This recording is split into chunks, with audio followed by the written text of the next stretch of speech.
The other thing that you will hear by Republicans, they do not refute the facts. They say instead that, well, the facts are that they never got the press conference where the president of Ukraine announced that there was an investigation into Biden. They never got the press conference where they said that they would investigate the 2016 election interference, and they got their money. So no crime was committed, and you cannot impeach because he only attempted bribery. Well, this is a perfect analogy, I think, that shows why that falls apart. And it's Pam Karlan who says it, right? Okay. Impeachable act.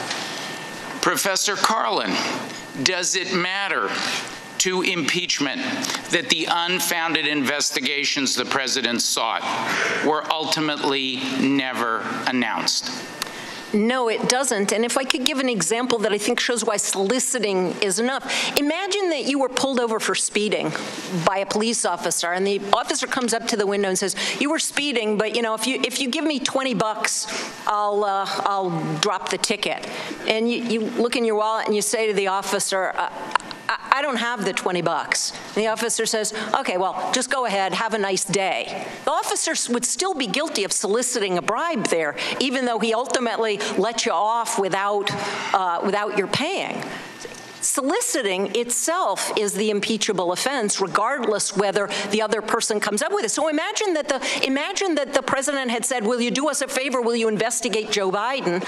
And the president of Ukraine said, "You know what?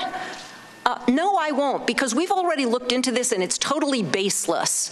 The president would still have committed an impeachable act, even if he had been refused right there on the phone. So I don't see why the ultimate decision has anything to do with the president's impeachable conduct. What's the danger if...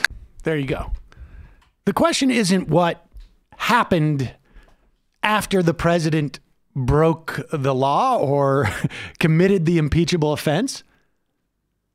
Again, it's like, the example I used with Tim Pool was like, if I'm shooting at someone and trying to kill them, just because I missed does not mean like I'm off the hook. I missed. Sound like Santos. I mean, there it is. I mean, and we may have more over the next couple of days.